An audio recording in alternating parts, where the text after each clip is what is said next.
Okay, start करते हैं biology का लेक्चर। और हम लोग सेल के बारे में पढ़ रहे थे। लास्ट लेक्चर में हम लोगों ने न्यूक्लियस, लाइसोसोम और एंडोप्लाज्मिक रेटिकुलम, उसके अंदर पाया जाने वाला राइबोसोम, ये सारे कंसेप्ट को क्लियर कर दिया था, है ना। तो फटाक से एक स्ट्रक्चर्स के क्विक रिवीजन कर लेते हैं, उसके बाद आगे बढ़ते हैं।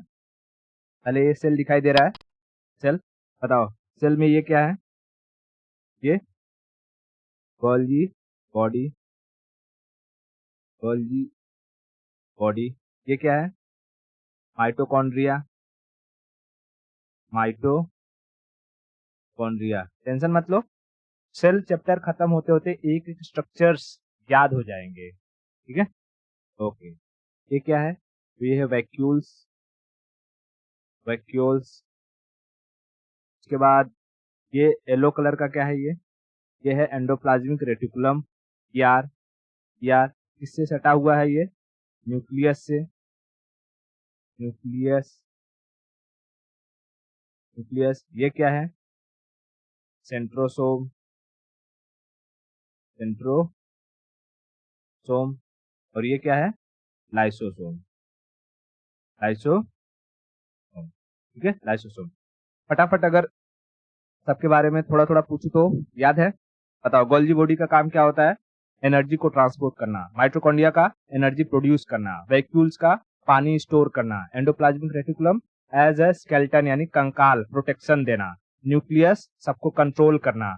सेंट्रोसोम सेल डिवीजन करना। और लाइसोसोम किसी भी काम न कर रहे ऑर्गन को, इसके अंदर के जो स्ट्रक्चर है उनको गलाकर खत्म कर देना। कौन सा एंजाइम पाया जाता है?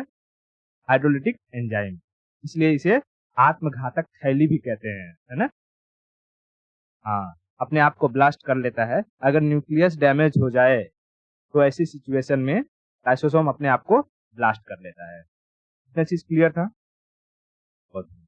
चलो, अब हम एक और कंसेप्ट समझते हैं कि जैसे मैंने स्टार्टिंग में ही बताया था कि भाई ये जो हमारा सेल है, सेल के अंदर ये सारा का सारा जो पिंक पिंक दिखाई दे रहा है वो क्या है? लिक्विड है एक तरीके का, है ना।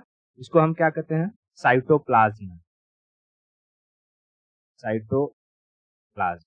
तो ऐसे ही न्यूक्लियस के अंदर भी एक लिक्विड पाया जाता है, उसे हम न्यूक्लियोप्लाज्म कहते हैं। तो देखते हैं कि साइटोप्लाज्म और न्यूक्लियोप्लाज्म को मिला करके क्या बनता है और उसके बारे में किसने क्या कहा, ठीक है। मैं इसको कॉपी कर लेता हूँ और यहाँ पर ले चलता हूँ। दो महाशय हैं, इन सब ने कुछ कुछ स्टेटमेंट कही थी, तो मैं पहले समझाता हूँ। हम लोग पढ़ने वाले हैं प्रोटोप्लाज्म के बारे में। इसके बारे में, प्रोटोप्लाज्म, प्रोटोप्लाज्म, प्रोटोप्लाज्म को हिंदी में कहते हैं जीव द्रव्य, जीव द्रव्य यानी किसी भी जीव के अंदर पाया जाने वाला लिक्विड, जीव द्रव्य। प्रोटोप्लाज्म जो होता है ये दो चीजों से मिलकर बनता है। इससे एक तो सेल के अंदर, जो हमारा सेल है, सेल के अंदर पाए जाने वाले लिक्विड्स को देखो। सेल के अंदर इतने सारे स्ट्रक्चर्स हैं, सेंट्रोसोम है, लाइसोसोम है, एंडोप्लाज्मिक रेटिकुलम है, उसके बाद ये है तुम्हारा गोल्गी बॉडी है, वैक्यूल्स है। ये सारे के सारे आपस में लड़ करके फूट ना जाए, इसके लिए इनके अंदर एक तरीके का लिक्विड भर दिया जाता है, जिसे हम कहते हैं साइटोप्लाज्म। सेल के अंदर, सेल की स्टडी क्या कहलाती है? साइटोलॉजी। और सेल को बायोलॉजिकल टर्म में हम क्या कहते हैं? साइटो। तो सेल के अंदर पाए जाने वाले लिक्विड को क्या कहेंगे? Cytoplasm, cytoplasm. वैसे ही न्यूक्लियस के अंदर भी लिक्विड पाया जाता है। न्यूक्लियस के अंदर मैंने बताया था, जब न्यूक्लियस पढ़ाया था तो बताया था कि उसमें 80% प्रोटीन और 20% क्रोमोसोम पाया जाता है, ठीक है। 80% प्रोटीन और 20% क्रोमोसोम पाया जाता है। तो क्रोमोसोम, प्रोटीन वगैरह एक दूसरे में टकरा करके फूट फाट ना जाए, इसलिए उसके न्यूक्लियस के अंदर भी एक लिक्विड पाया जाता है, जिसे हम कहते हैं न्यूक्लियोप्लाज्म। क्या कहेंगे? Nucleoplasm, nucleoplasm. अब इसी साइटोप्लाज्म और न्यूक्लियोप्लाज्म को मिला करके हम कहते हैं प्रोटोप्लाज्म, प्रोटोप्लाज्म, ठीक है, प्रोटोप्लाज्म। इतना क्लियर हुआ? प्रोटोप्लाज्म, बहुत। अब देखो, इस प्रोटोप्लाज्म की डिस्कवरी करी थी इन साहब ने। इनका नाम है पुरकिंजे, क्या नाम है? पुरकिंजे। मैं लिख देता हूँ यहाँ पे, पुरकिंजे, ठीक है, PURKINJE, पुरकिंजे। और ये जो महाशय दिखाई दे रहे हैं, इनका नाम है हक्सले या ह्यूक्सले। ह्यूक्सले ने प्रोटोप्लाज्म को जीवन का आधार बताया था। इसका आधार जीवन का, यानी ह्यूक्सले ने कहा था कि protoplasm is a physical basis of life. ठीक है, तो क्या नाम है इनका? ह्यूक्सले। मैं लिख देता हूं,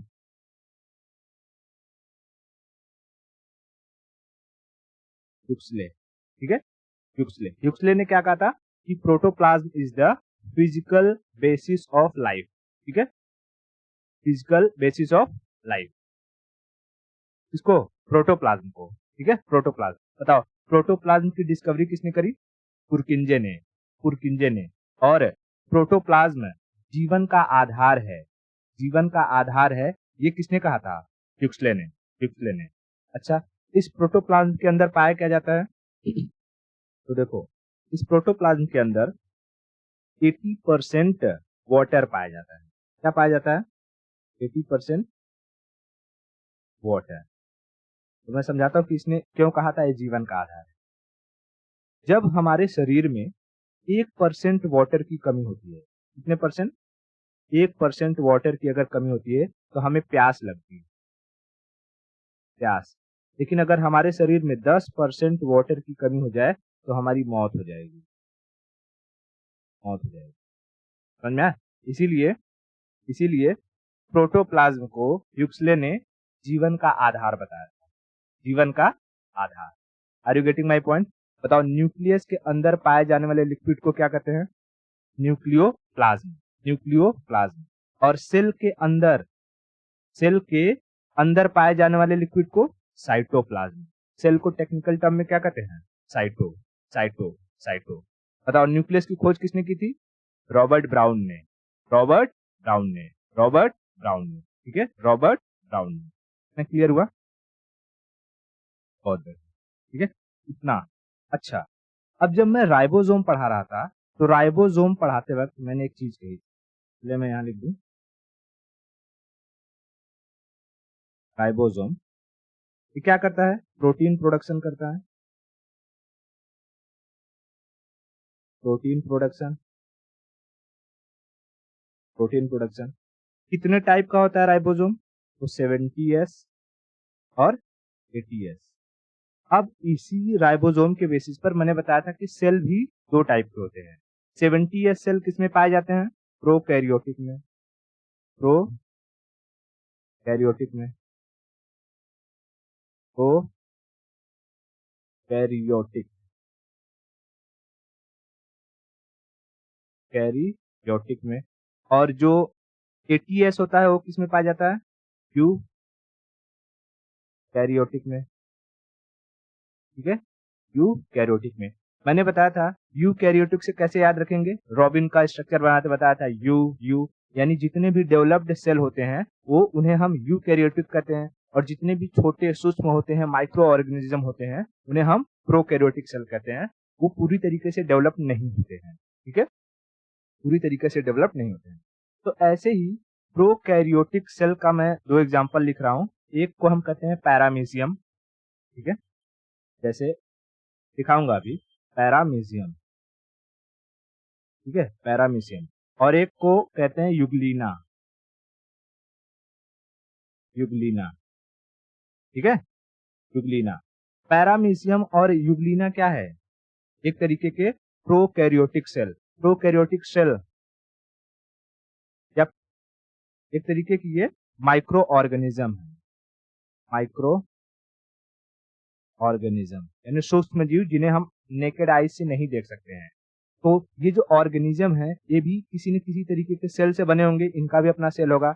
ये जिस सेल से बने होते हैं उन्हें ही हम कहते हैं प्रोकैरियोटिक सेल। और जैसे हमारी जो बॉडी है, ठीक है, मैं बना रहा हूँ मिस्टर रॉबिन को, तो मिस्टर रॉबिन के पास हमको पता है भाई, दो आंख है, एक सिर है, दो हाथ है, दो पैर है, पेट है, पीठ है, नाक है।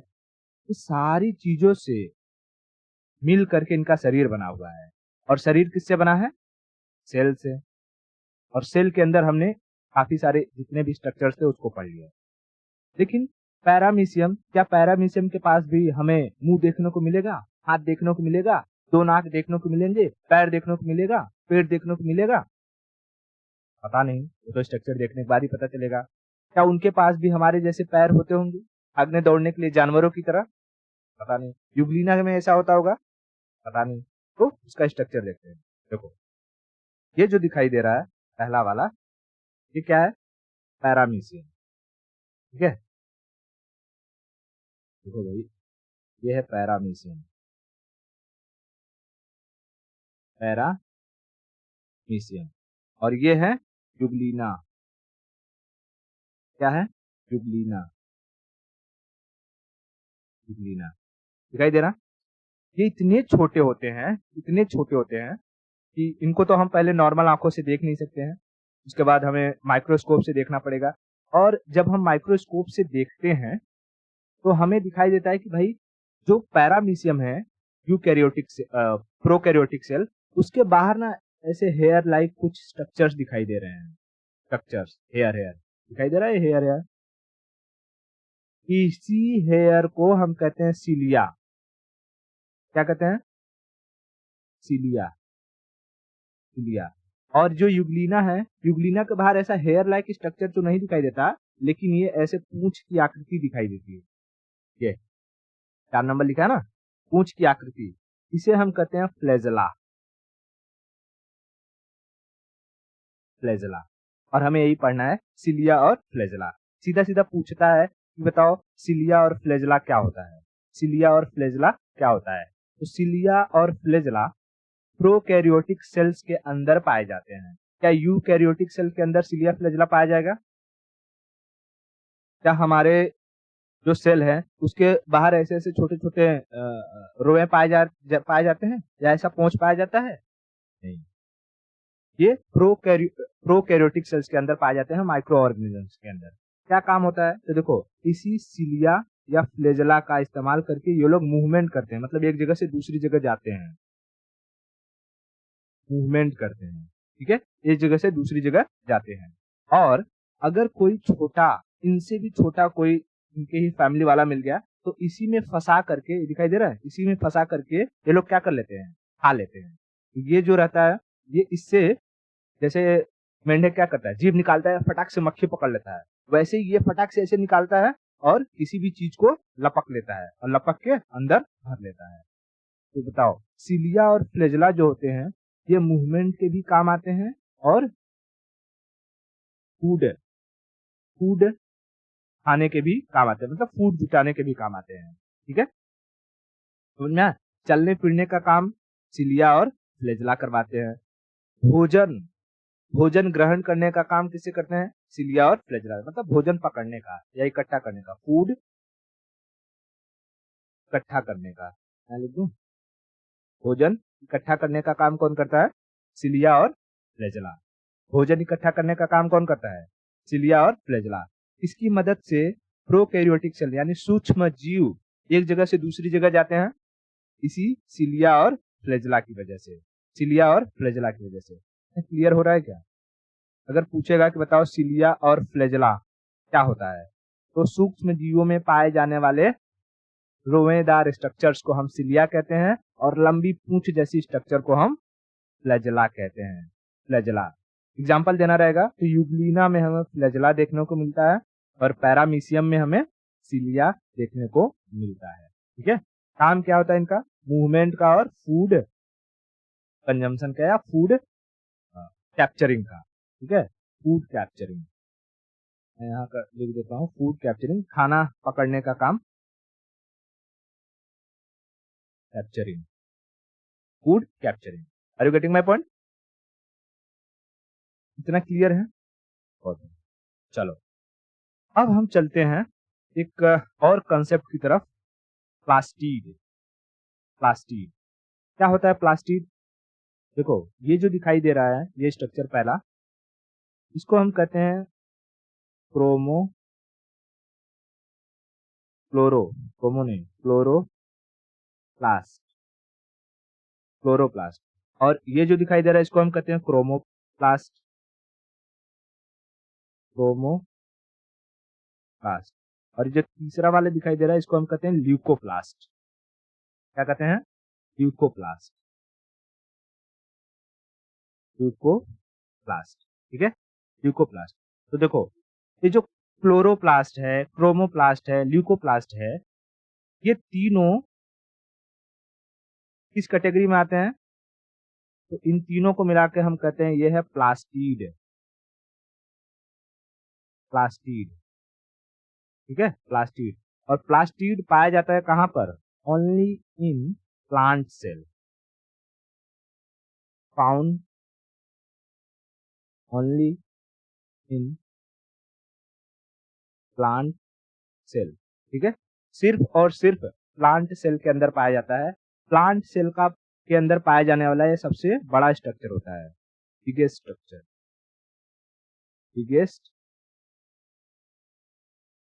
स्ट्रक्चर, ठीक है, बिगेस्ट स्ट्रक्चर। बिगेस्ट, अगर मैं कहूं कि सेल या एनिमल सेल के अंदर बिगेस्ट स्ट्रक्चर कौन सा होता है? यह है एनिमल सेल। तो एनिमल सेल के अंदर बिगेस्ट स्ट्रक्चर होता है न्यूक्लियस। वैसे ही प्लांट सेल के अंदर सबसे बड़ा स्ट्रक्चर कौन सा होता है? प्लास्टिड। प्लास्टिड, प्लास्टिड के कई टाइप होते हैं, जैसे क्लोरोप्लास्ट, क्रोमोप्लास्ट, ल्यूकोप्लास्ट, ठीक है। बोलो कौन कौन सा? क्लोरोप्लास्ट, क्रोमोप्लास्ट और ल्यूकोप्लास्ट। अब देखो, जब मैं फोटोसिंथेसिस पढ़ाऊंगा तब उसमें मैं क्लोरोप्लास्ट के बारे में अच्छे से समझाऊंगा कि क्लोरोप्लास्ट क्या होता है। क्लोरोप्लास्ट का कलर हरा कलर है ना, हरा। तो जहां कहीं भी अगर हमें हरा कलर देखने को मिलेगा, इसका मतलब समझ लेना कि वो चीज अपने आप से भोजन बना लेती है। तो पेड़ पौधों के अंदर भोजन बनाने का काम, food production, food production, food production करने का काम किसका होता है?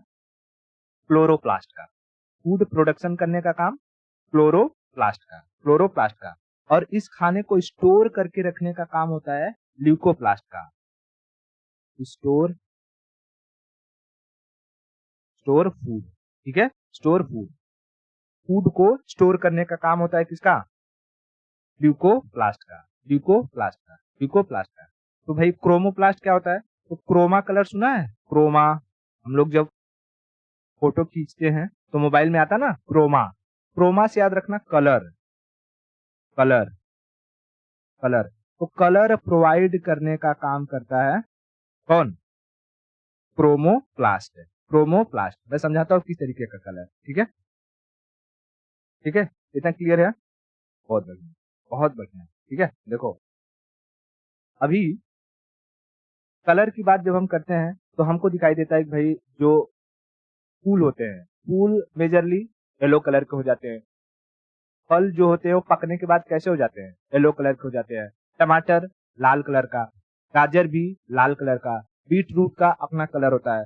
तो क्रोमोप्लास्ट भी कई टाइप के होते हैं, मतलब अलग अलग क्रोमोप्लास्ट अलग अलग कलर को प्रोवाइड करते हैं, ठीक है। अलग अलग क्रोमोप्लास्ट क्या करते हैं? अलग अलग कलर को प्रोवाइड करते हैं। जैसे जो फूल होते हैं, फूलों का पीला रंग या फलों का पीला रंग, वो होता है ज़ैंथोफिल की वजह से। मैं अभी पहले दिखा देता हूँ ये सारे के सारे कलर और इसके बाद में लिखवाता हूँ। फूलों का कलर पीला किसकी वजह से होता है? ज़ैंथोफिल का। गाजर का लाल रंग कैरोटीन, गाजर को क्या कहते हैं? कैरेट। कैरेट का लाल रंग कैरोटीन की वजह से, कैरोटीन की वजह से। टमाटर, टमाटर का लाल रंग क्या ये भी कैरोटीन से होगा? नहीं, टमाटर का लाल रंग होता है लाइकोपीन की वजह से, लाइकोपीन की वजह से, लाइकोपीन की वजह से। और बीट रूट, बीट रूट का विटामिन की वजह से, ठीक है, विटामिन की वजह से। है, अब यहां लिख दूं? तो समझाना इंपॉर्टेंट है, एग्जाम में पूछता है। एक बार समझ में आ गया तो फिर कोई दिक्कत नहीं। येलो कलर किसकी वजह से? ज़ैंथोफिल। देखो ज़ैंथोफिल की स्पेलिंग क्या है? XANTHOPHYLL, xanthophyll. गाजर, गाजर को क्या कहते हैं? कैरेट। और कैरेट का कलर आता है कैरोटीन की वजह से, CAROTENE, कैरोटीन। टमाटर का कलर किसकी वजह से होता है? तो लाइकोपीन, LYCHOPENE, लाइकोपीन। और बीट रूट जो होता है वो बीटानीन की वजह से, बीटानीन, BETANIN, ठीक है, बीटानीन, कैरोटीन, लाइकोपीन, जेंथोफिल, जेंथोफिल, ये सब सारे के सारे क्या है, टाइप्स ऑफ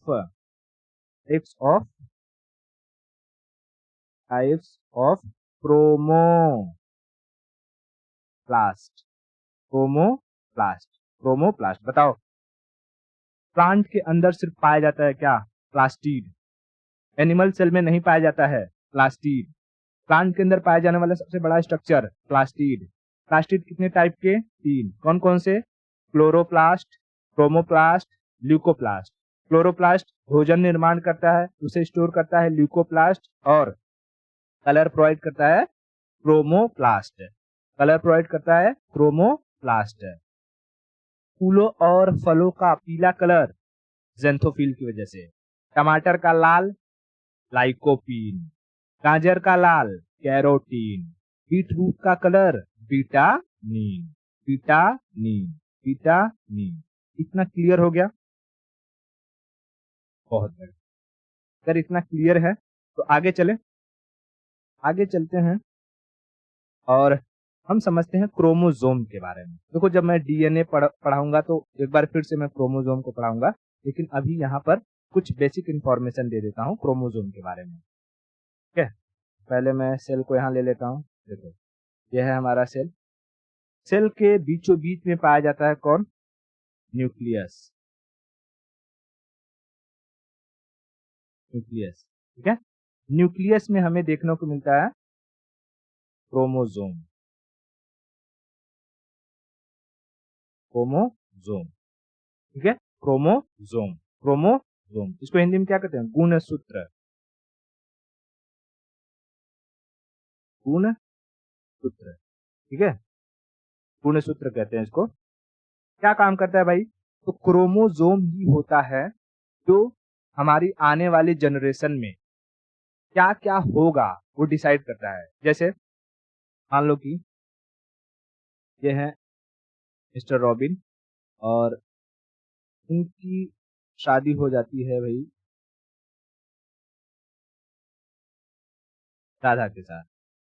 ठीक है, राधा के साथ, और फिर इनके आने वाले जो बाल बच्चे होंगे, ठीक है, उसका बचवा होगा, जैसे ऐसे चलेगा, है ना, छोटे छोटे जो बच्चे होंगे, इनके बच्चों के अंदर भी एक सर होना चाहिए, 2 आंख होनी चाहिए, एक ही नाक हो, एक मुंह हो, दो हाथ हो, हाथ में जो है 5-5 उंगलियां हो, 2 पैर हो। ये सारा का सारा इंफॉर्मेशन किसके अंदर रहेगा, इसी क्रोमोसोम्स के अंदर। ठीक है, क्रोमोसोम्स के अंदर, यानी हमारी जो जेनेटिक होती है, सारी की सारी डीएनए कहाँ होती है, क्रोमोसोम के अंदर छुपी हुई होती है। ठीक है, क्रोमोसोम के अंदर छुपी हुई होती है। अगर हम इंसानों की बात कर रहे हैं तो इंसानों में, ह्यूमंस में, देखो ह्यूमंस की बात कर रहे हैं तो ह्यूमंस में हम देखते हैं कि टोटल 46 क्रोमोसोम पाए जाते हैं। टोटल कितने पाए जाएंगे, टोटल 46 क्रोमोसोम। लेकिन इसे अगर पेयर में कर दे, ये क्रोमोसोम पेयर में होते हैं क्योंकि इनका स्ट्रक्चर अगर हम देखें तो कुछ इस तरीके से होता है।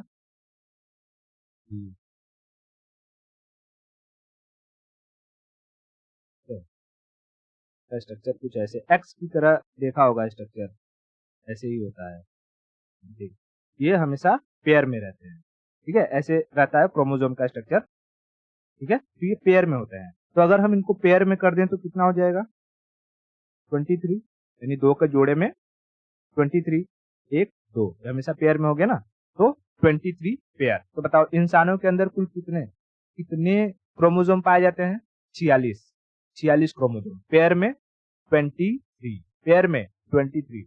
अगर किसी भी इंसान के अंदर ये क्रोमोसोम एक भी कम हो गया तो उसके शरीर में एक आध बॉडी का अंग नहीं दिखाई देगा, और अगर एक भी ज्यादा हो गया, 46 से ज्यादा हो गया, तो उसके शरीर में एक्स्ट्रा ऑर्गन दिखाई देने लगता है। इसलिए हम देखते हैं किसी किसी इंसान के हाथ में 5 उंगली की जगह 6 उंगली दिखाई देता है ना, 5 उंगली की जगह कितना दिखाई देता है, 6 उंगली।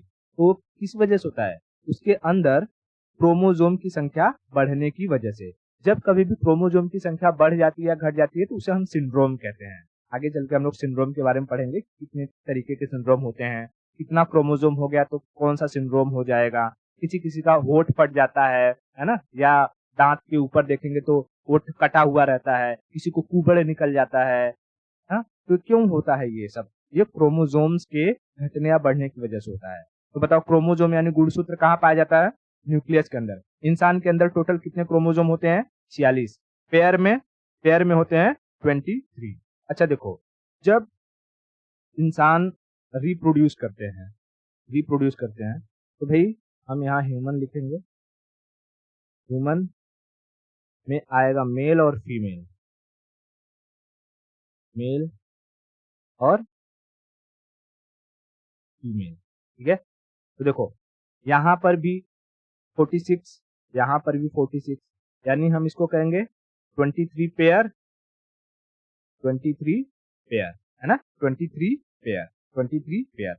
तो जब इनका नेक्स्ट जनरेशन होगा, अभी नेक्स्ट जनरेशन होगा तो भाई इसमें से कुछ आते हैं, आधे इसमें से आधा आएगा, आधा इसमें से आएगा, तभी जाकर के यहाँ पर 46 बनता है। हालांकि ये सारी चीजें हम जब cell types of cell division पढ़ेंगे कि माइटोसिस क्या होता है, अमाइटोसिस क्या होता है, मियोसिस क्या होता है, यानी कि अर्धसूत्री सेल डिवीजन, कोशिका विभाजन, समसूत्री कोशिका विभाजन और असूत्री कोशिका विभाजन, तब उसमें समझेंगे। अभी यहाँ पर हमें जो कंसेप्ट समझना है, ये समझना है कि भाई मेल और फीमेल में कितना कॉमन रहता है और कितना डिफरेंट रहता है क्रोमोसोम। तो देखो, अगर हम बात करें इसमें से तो 44, 46 में से 44, 46 में से 44 क्रोमोसोम क्या रहते हैं? सेम रहते हैं, कॉमन। कॉमन कॉमन कैसा? जैसे कि हमारे पास एक मेल है, मैं यहाँ बनाता हूँ थोड़ा सा, ये है मिस्टर रॉबिन, हाँ, रॉबिन को, और उसके बाद ये रहेंगी फिर राधा, ठीक है। अब देखो, रॉबिन के पास भी 2 हाथ, राधा के पास भी 2 हाथ, पैर 2, राधा के पास भी, आंख 2, इनके पास भी, मुंह 1, जुबान भी 1, लंग्स, सब कुछ अलग अलग हो, मतलब कि सब कुछ सेम दिखाई देता है। हार्ट भी एक होगा, ठीक है, लीवर, किडनी, सब कुछ होगा। हर एक चीज को हम ट्रांसप्लांट कर सकते हैं। बस एक चीज जो होता है तो वो इनका जेंडर को डिसाइड करने वाले क्रोमोसोम अलग होते हैं, ठीक है। मतलब कि जो राधा है, राधा राधा के पास ओवरी मिल जाएगा, है ना, ओवरी, ठीक है, वो बच्चेदानी वाली थैली जहां पर बच्चा पलता बढ़ता है। क्या वो चीज जो है रॉबिन के पास मिलेगा? नहीं मिलेगा। यानी एक क्रोमोसोम मतलब क्रोमोसोम हमेशा पेयर में होते हैं, तो हमेशा वो एक्स और वाई के फॉर्मेट में रहते हैं, ठीक है। तो एक्स वाई और यहाँ पर एक्स एक्स, एक्स वाई और एक्स एक्स, यही बस क्रोमोसोम जो होते हैं वो अलग होते हैं। एक पेयर क्रोमोसोम अलग होते हैं। एक पेयर में भी देखेंगे तो सिर्फ एक ही क्रोमोसोम अलग होता है, ठीक है, क्योंकि एक्स तो एक्स एक्स वाला क्रोमोसोम मेल के पास भी है, फीमेल के पास भी एक्स वाला क्रोमोसोम है। वाई क्रोमोसोम मेल के पास है लेकिन फीमेल के पास वाई क्रोमोसोम नहीं है, ठीक है। एक क्रोमोसोम ही है जो अलग होता है, और यही क्रोमोसोम क्या करता है? जेंडर डिसाइड करता है, जेंडर